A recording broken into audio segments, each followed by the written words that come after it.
আমি সোমা বলছি, সোমা মুখার্জি। এত কষ্ট হচ্ছে ভিতরে যে হসপিটালে বসে থাকতে পারছি না। আমাদের সব ডাক্তাররা সবাই খুব ডিস্টার্বড। আজকে তো ওপিডি বন্ধ রাখা হয়েছে। তোরা জানিস সমস্ত ঘটনা শুনলাম, যা মানে সত্যিকারের ঘটনা, যেটা আরজি করের ভিতরের যে ডাক্তার তারা তাদের বন্ধু বান্ধব মারফত এটা ছড়িয়ে মানে এসছে আমাদের কাছে। অ্যাকচুয়ালি যেটা ঘটেছে সেটা হচ্ছে, আমি শুনে তো মানে বিশ্বাস করতেও নিজেকে কেমন লাগছে রে। প্রত্যেকটা আমাদের ওয়েস্ট বেঙ্গলের প্রত্যেকটা মেডিকেল কলেজে, বিশেষ করে কলকাতার সরকারি মেডিকেল কলেজগুলোর প্রিন্সিপালরা, ডিপার্টমেন্টাল হেডরা, প্রিন্সিপালরা বিশেষ করে, তারা পাশ করানোর জন্য স্টুডেন্টদের কাছে রীতিমতো টাকা নেয়। যেসব স্টুডেন্টরা, ইন্টার্নরা, পিজিটিরা যারা ভালো করে ক্লাস করে না বা থিসিস তারা জমা দেবে, পিজিতে তো থিসিস জমা দিতে হয়, তো যারা MBBS final year final pass করবে না সাপ্লি পাইয়ে দেবে, ইন্টার্নের কমপ্লিশন দেবে না, ইন্টার্ন হওয়ার পর কমপ্লিশন না দিলে তারা রেজিস্ট্রেশন নাম্বার পাবে না, এই সমস্ত ভয় দেখিয়ে টাকা পয়সা নেয়। সমস্ত জায়গাতেই এটা আছে। এর মধ্যে সব থেকে নিকৃষ্টের থেকেও নিকৃষ্টতম হচ্ছে সন্দীপ ঘোষ, প্রিন্সিপাল, যে তোর আমাদের কি বলে আরজি কর মেডিকেল কলেজে।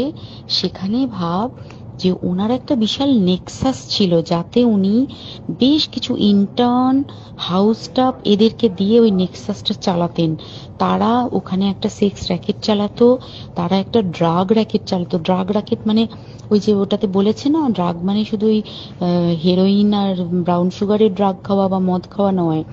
ড্রাগ মানে হচ্ছে যে কম দামি, কম টাকায় যে ওষুধ পাওয়া যায়, যে ওষুধ, ওষুধ না জল ভগবান জানে, সেই ওষুধের মানে কোটি কোটি টাকায় যে টেন্ডার বেরোতো, সেই ওষুধ নিয়ে ওষুধ কোম্পানিগুলোর কাছ থেকে কোটি কোটি টাকা, সেই সমস্ত টাকার একটা বড় অংশ যেত পার্টি ফান্ডে। বুঝতেই পারছিস তাহলে।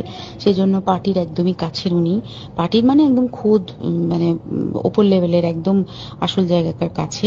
তো এবার উনি এই যে নেক্সাসটা চালাতেন, তাতে রীতিমতো কোন ইন্টার্নকে উনি পাশ করাবেন, কোন পিজিটিকে উনি থিসিস কমপ্লিট করাবেন, সেগুলো সব ভয় দেখিয়ে টাকা নিতেন। আর তার হয়ে কাজ করতো ওই ইন্টার্ন হাউস স্টাফের একটা পুরো বড় নেক্সাস। এবার এই মেয়েটির যে পিজিটি, মেয়েটি অত্যন্ত ভালো, সে তার থিসিসটা কমপ্লিট করাবে না বলে হুমকি দিচ্ছিল। সে এটা জানতে পেরে গিয়ে বলেছিল যে আমি এরকম কোনোভাবেই মেনে নেব না, আমি এর বিরুদ্ধে আমি যাব এবং আমি এর বিরুদ্ধে সব ফাঁস করে দেবো। তখন তাকে রীতিমতো ধমক দেওয়া হচ্ছিল। এটা চলছিল লাস্ট 6 মান্থস ধরে। 6 মাস ধরে তাকে হুমকি দেওয়া, তার প্রতি মানে বেশি বেশি প্রথমের দিকে কি করছিল, অত্যাচার করছিল। মানে কিরকম, বেশি বেশি করে নাইট ডিউটি দিচ্ছে, at a stress 36 hours duty, বেশি বেশি করে নাইট, বেশি বেশি করে খাটানো। এবং এগুলো সব জানে ডিপার্টমেন্টাল হেড, চেস্টের যে ডিপার্টমেন্টাল হেড সেও জানে, সিনিয়র পিজিটিরা সবাই জানে। প্রিন্সিপালের নির্দেশেই হচ্ছে এবং ওনার নেক্সাসের ছেলেমেয়েরাই কাজ করছে। তারা 6 মাস ধরে এটা করেছে। করার পরও যখন ওকে আটকাতে পারেনি, তখন কি করেছে, ওই দিনকে ওরা ঠিক করেছে, যে দিনটাতে এই ঘটনাটা ঘটেছে, সেদিন কতখানি প্ল্যান্ড এবং গট আপ গেম দেখ। সেই দিন ওই ঘরে, ওই সেমিনার রুমে প্রত্যেক দিনই 4 তলার আরো অনেকেই যারা সিনিয়র পিজিটি বা জুনিয়র পিজিটি, তারা কিন্তু বিশ্রাম নিতে যেত, অনেকেই ওই ঘরে যেত।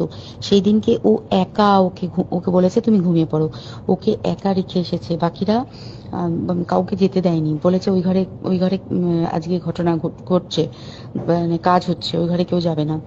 ওই ঘরে সেই দিনকে ওর সাথে যখন খাওয়া দাওয়া করেছে বাকি 4 জন, সেই 4 জনের মধ্যে একটি মেয়ে পর্যন্ত ছিল। সে কিরকম মেয়ে চিন্তা কর। এরা ডাক্তার না জানোয়ার জানি না, আমি জানোয়ার বললেও জানোয়ারদের অপমান করা হয়, কারণ জানোয়ার সমাজে এরকম কাজ হয় না। তো ডাক্তার না কি আমি বলতে পারবো না। সেই ইন্টার্ন মেয়েটি আরেকটি ইন্টার্নের গার্লফ্রেন্ড। তো তার সাথে ওই পিজিটি মেয়েটি প্রচুর ঝগড়া হয়েছে।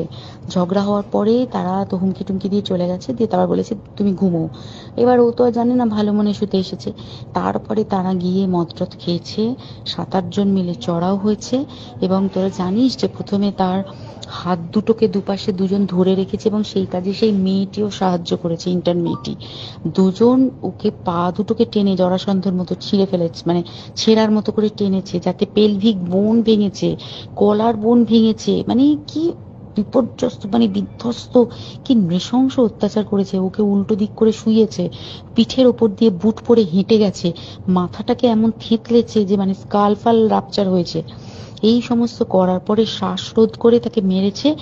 মেরে তারপরে আরো যেটা আরো ভয়ঙ্কর, যে একটা মৃত মানুষকে মিনিমাম ডিগনিটি দিতে জানে না, তারা নিচে এসে দেখেছে ওই সঞ্জয় তখন বসে মদ খাচ্ছিল অন্য আরো গ্রুপ ডি স্টাফদের সাথে।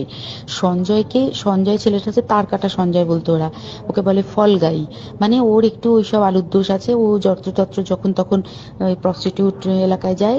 এবার দেখেছে যে একে দিয়ে যদি একটা রেপ করিয়ে দিতে পারি তাহলে ঘটনার মোড়টা অন্যদিকে ঘুরে যাবে।